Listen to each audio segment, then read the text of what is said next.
안녕하세요. 오늘은 알 싸는 거 합니다. 그러니까 시간이 날 때마다 알을 싸서 냉동 보관했다가 또 낚시 갈 때 하루 전에 꺼내셔도 되고, 새벽에 출발하니까 하루 전에 꺼내셔도 되고, 아니면 가는 중간에 녹으니까 차에서 해동이 될 수 있게끔 해갖고 이게 편하거든요. 안 그러면 또 하루 전에 시간을 내서 꼭 싸야 되는 불편함도 있고, 또 피곤한 건데 또 알을 준비해야 되는 부담감도 덜하고, 그래서 이렇게 준비를 하는 중입니다. 근데 이제 연어 시즌이 끝나고 나면 송어들이 많이 내려갑니다. 송어 알 먹고, 연어 알 먹고 내려갑니다. 이제 내려가는데, 그래도 남아있는 송어를 잡으려면 연어를 준비를 하셔야 되는데, 그때는 좀 알 싸는데 좀 민감합니다. 대부분 겨울철에 싸는 거하고 또 요 시즌에 싸는 거하고는 굉장히 틀립니다. 겨울철에 쓰는 거는 뭐 6, 7개, 뭐 많게는 6개, 7개 넣고 싸고 두툼하게 싸지만, 요즘 계절에는 보통 3개 내지 2개 그 정도만 넣고 싸서 사용합니다. 또 이때 되면 사람들이 비드를 많이 사용을 하는데, 사실 비드는 입에서 걸리는 확률이 그렇게 많지가 않아요. 그러니까 낚시를 해보면 주위에서 비드 쓰는 사람 보면, 그런 사람들은 대부분이 한 50% 이상? 50% 이상은 몸에 걸려서 나오더라고요. 대부분 스네깅이 되는 거죠. 그러니까 뭐 어깨 있나 하고 왔다가 그냥 스네깅 되는 것 같더라고요. 그러면 스네깅 되면 옆에 사람한테도 피해가 가고, 또 랜딩하는 것 자체도 굉장히 어렵습니다. 근데 알을 쓰게 되면 정확하게 입에 후킹이 되기 때문에 랜딩에는 그렇게 어려움이 없어요. 그 알을 먹고 고기가 반응하는 거하고 스네깅이 돼서 고기가 반응하는 거는 굉장히 차이가 큽니다. 스네깅이 됐을 때는 바늘털이라는 걸 안 해요. 그냥 무조건 잽니다. 이쪽 저쪽으로. 근데 입에 바늘이 들어갔을 때는 바늘을 털기 위해서 머리를 내놓고 물 밖에서 몇 번 휘젓습니다. 대부분이. 살몬도 그렇고, 아니면 점핑을 하든가. 근데 스네깅 같은 경우는 점핑이 거의 없습니다. 그냥 거의 물 속에서 이쪽 저쪽으로 째기 때문에 여러 사람한테 피해도 주고, 또 서로 라인도 얽히고 막 그러거든요. 저 같은 경우는 그 비드 낚시는 별로 안 좋아하고 알을 많이 쓰는 편입니다. 이렇게 3개 정도 해서 2개 정도나 해서 싸서 쓰는 거죠. 사람들은 뭐 힘들게 왜 그렇게 하냐 그러는데, 또 힘든 만큼 또 잡으면 그 기쁨도 크기 때문에 이렇게 하고 있습니다. 어제도 낚시를 다녀왔는데, 그곳에서 보면은 바늘 2개, 바늘 2개 달고 비드 2개 달고 그렇게 낚시하는 사람들이 많더라고요. 그러니까 물살이 굉장히 빠른 곳에서 많이들 그렇게 하는데, 그렇게 되면은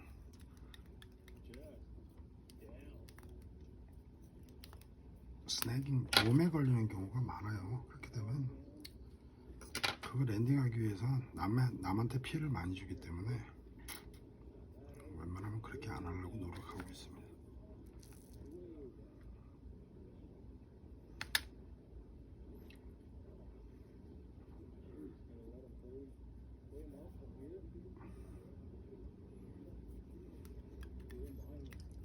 책상에서 유튜브 틀어놓고, 낚시 유튜브 틀어놓고 한 이런 식으로 해서 한 요 정도만 싸놓으면은, 이거 정도 싼 거는 한 3, 4일 씁니다. 그리고 지금 제가 이거 싸고 있는 거는 우연찮게 알을 구했어요. 낚시도 안 하고 지나가다 보니까 누가 잡아서 버렸는데 배를 눌러보니까 알이 나오더라고요. 그래서 채집을 했습니다. 색깔도 좋고 또 쓸 때 물속에서 그러니까 색이 변하는 것도 없고 또 잘 터지지도 않습니다. 그래서 아주 사용하기 굉장히 용이한 게 루즈에그죠.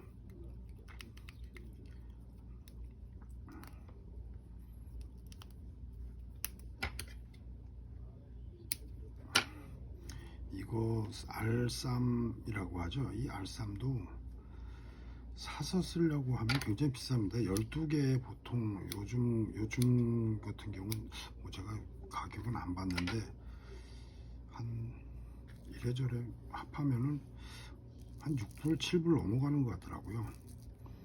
뭐 낚시하는데 그 정도 투자는 해야 되지 않느냐 하는데 12개 가지고 가서 몇 번 쓰겠습니까? 12번 던지면 끝나거든요.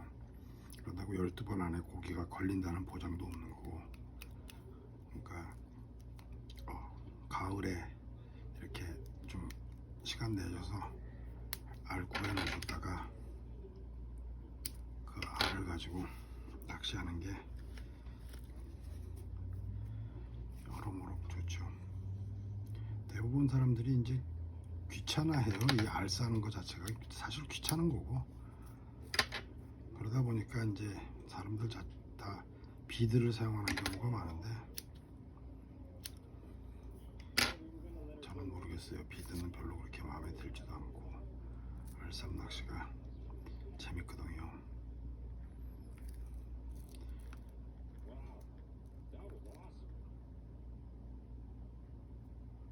이제 요것도 한겨울에 접어들면 살모넬을 또 안 씁니다. 쓸 이유도 없고, 그때는 이제 올라오는 송어 잡아서 송어에서 알을 채취해서 그 알을 씁니다. 그럼 더 효율적으로 낚시를 할 수가 있죠. 그러니까 자연도 마찬가지인 것 같더라고요. 또 살몬이 끝나면은 송어라는 고기가 이제 살몬이 끝났구나 하는 걸 아는 것 같아요, 보면은. 그러니까 알에 관심이 별로 없을 때가 있더라고요. 연어 알에 반응이 없고. 근데 이제 송어알을 쓰면, 근데 송어알이나 코어알이나 이런 거 쓰면 즉각 반응이 오니까 재밌어요. 낚시를 잘 하고 못하고의 문제도 있지만 운칠기삼이라고 하죠. 운이 70%고 기술이 30%라고 하는데 맞는 말이긴 한데요. 저희 이 송어 낚시는 한마디로 알이 좋아야 됩니다. 알이 좋아야, 그래야 송어가 한 번이라도 눈길을 더 줘서 한 번이라도 더 물어주지. 알이 나쁘면 정말 힘들어요. 가서 그냥 헛손질만 계속 해야 되고, 그때는 진짜 화납니다. 화나요. 그렇지만 알만 좋게 관리한다면 정말 즐거운 낚시를 할 수 있죠.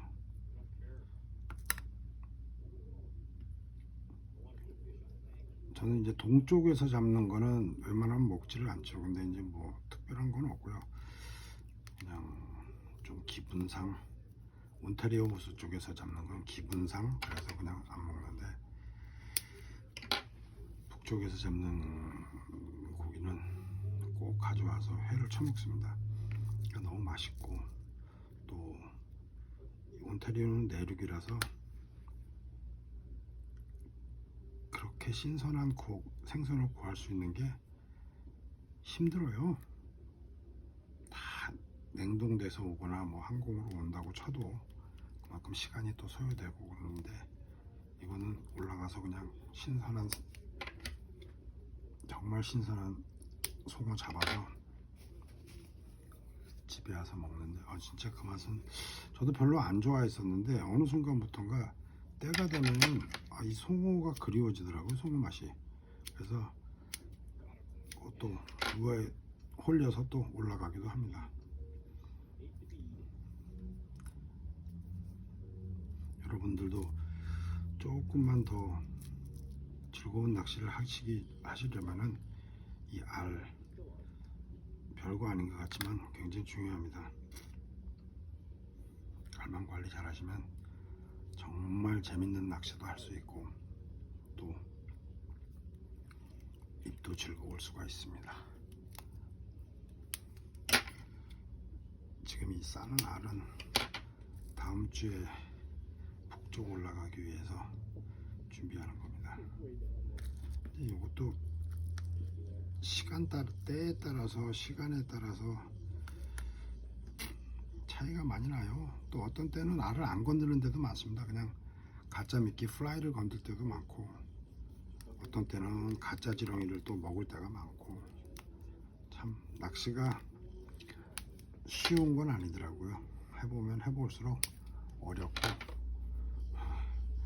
어떤 땐 지칠 때도 많습니다. 이 송어 낚시 같은 경우는 또 하루 종일 플로팅 낚시 같은 경우는 하루 종일 서서 있어야 되기 때문에 그리고 또 낚싯대가 무거우면 쉬 피로함을 느끼기 때문에 웬만하면 가벼운 낚싯대 또 밸런스가 좋은 낚싯대를 쓰려고 노력을 하고 있죠. 그러다 보니까 사람들이 다 이제 좋은 메이커를 찾고 또 좋은 브랜드 그리고 기능성이 좋은 것들을 많이 찾게 되더라고요.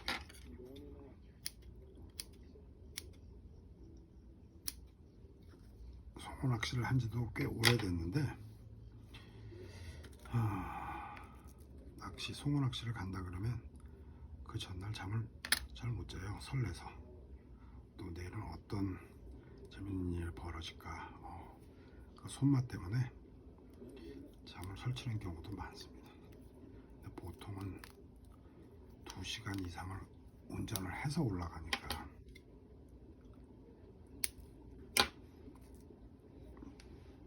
좀 힘들죠.